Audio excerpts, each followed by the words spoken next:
I don't know what is happening at OpenAI anymore, but lately it seems OpenAI can take a break from the drama this year. Recently, the CTO of OpenAI, Maria Morathi, resigned. She tweeted about it, and of course, I will leave the link for the tweet in the description. According to her, she is stepping away and leaving because she wants to create time and space to do her own exploration. And for now, her primary focus will be doing everything to ensure a smooth transition. And naturally, the big boss Sam Altman replied, saying how impactful she was as a CTO for the company and its mission. It feels like the typical thank you, but we can manage anyway. This response is to reassure investor that everything is under control, more or less. I know that sounds not a big deal, but when you start looking what is going on lately at OpenAI, it start raising some questions, to be honest. This isn't the first major departure from OpenAI. In fact, Sam Altman seems to be the only one left from the original leadership. This is how it started, and now this is how it's going. The funny thing that someone already predicted this, Gerwin, in a post called AI Risk. It's a lengthy, detailed post, but much of it touch on what we are seeing right now. He already predicted that Ilya will leave and Maria Moratti will leave, and Sam Altman will still be the CEO of OpenAI. I'm gonna leave the link for this post in the description so you can take a look at it. Now let's see why it start to get a little bit weird. This is the tweet from Sam Altman about the situation currently happening. He's talking about that when Maria informed him the morning that she was leaving, I was saddened, but of course support her decision. For the past year, she has been building out a strong bench of leaders that will continue our progress. And also, he wants to share that Bob and Barrett have decided to depart from OpenAI. And he in the tweet talking about how it's not normal company and what's happening is not natural and it's a little bit chaotic. But he said that Maria explained to him why she want to leave and the best way that she leave when the company is upswinging. Makes sense, which doesn't make any sense to be honest, because the whole AGI thing. We can both talk about this more tomorrow during all hands. Thank you for all your hard work and dedication. Here is the list of the people that already left the company. We have here John Schulman, I think, co-founder and head of alignment science. He left the OpenAI to join the rival AI firm Anthropica. So he left for Anthropica because he desired to focus on AI alignment and return to hands-on technical work. We have Peter Dang, Vice President of Consumer Product, also left the company. Elia, which is the biggest one, who left, and former chief scientist. He departed in May 2024 to start his own thing, Safe Super Intelligence. We have Jane over here, the co-lead of the Super Alignment team, who's already left to Anthropica, also at May. Andreja, a founding member of who left also OpenAI twice. Daniel, also a member of the safety team who left at February 2024 due concern about what is happening in the AI and the AGI development and the direction regarding safety. We have William, also manager at the Super Alignment Group, who left at February without stating anything. We have Diana Young, Vice President of People, left at May, of course, and Chris Clark, Head of Nonprofit. This guy is already left at May. We finally Greg Brockman, the President of OpenAI. Brockman is currently on something called sabbatical through the end of 2024, marking his first break since co-founding the organization since 9 years ago. So this is a very lengthy list and kind of concerning, to be honest, that a lot of people are leaving this year. The question that it asks itself right now for a company that it claims it's about to achieve or create the first AGI ever, why are so many are leaving?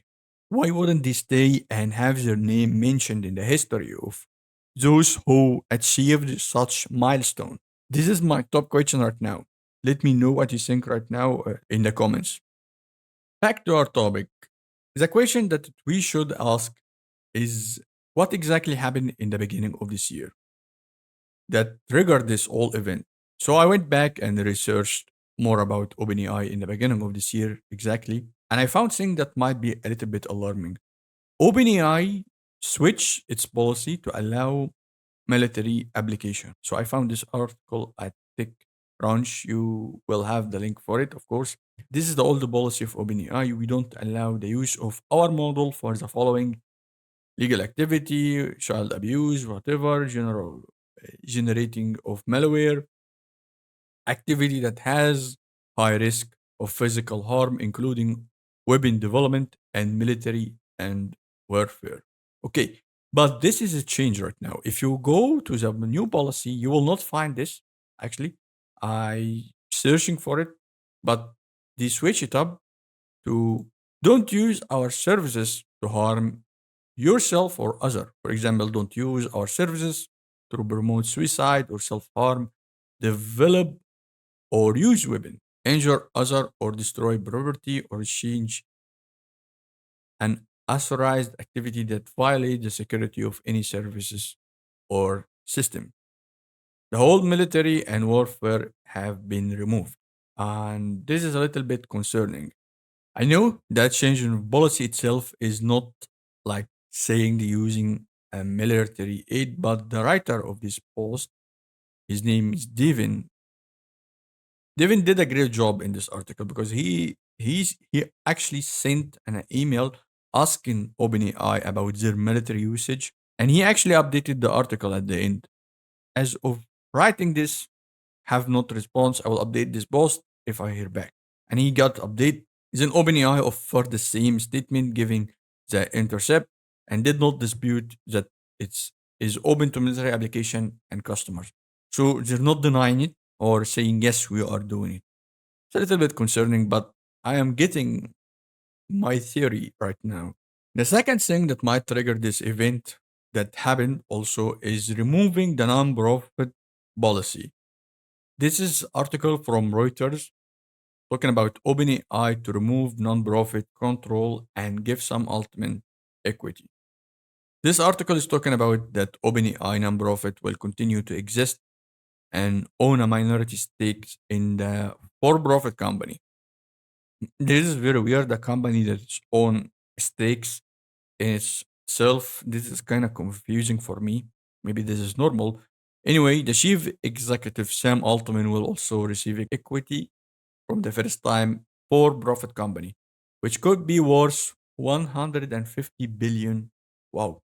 After the restructuring. Now it started to make more sense. If the company was created as a research lab, achieved a major success, they did it for the sake of the humanity improvement and achievement, which right now I started to think it's a little bit shifting from that at all. But before you get angry and dislike this video, there is another news that I found talking about OpenAI going after money, not for the humanity benefit anymore. I found this news in yesterday in Reddit. Someone linked it, and it's talk about that switch in the prices, and it will basically go for complete profit. The price of ChatGPT will go up according to the New York. That report that documents shown to a potential investor in just another tech company have an interesting detail. Roughly 10 million ChatGPT user pay the company every single month $20.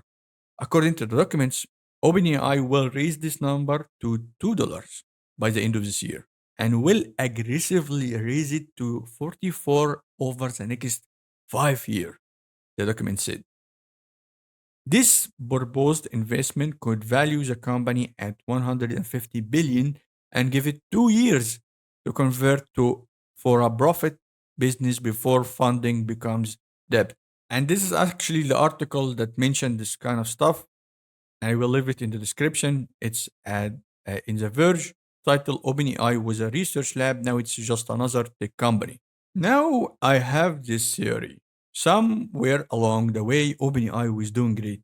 But with the release of GPT models, the government found out about them and now they think that AI can be weaponized. The original people who work there realized this and they didn't like it. They didn't join to create a weapon. So they left the company to create Anthropica, believing that is the right thing to do. So my question right now is Haven't these people watched Terminator? Because this is how you freaking create Skynet. Anyway, what do you guys think about OpenAI? Is this the beginning of a new shift for OpenAI, or I'm just creating a stupid series over here? Or maybe I'm just talking crazy. Who knows? Because none of this stuff adding up at all. Anyway, that's it for this video. Thank you for watching. I am Hussam Eddin, or you can just call me Sam, and see you in the next one.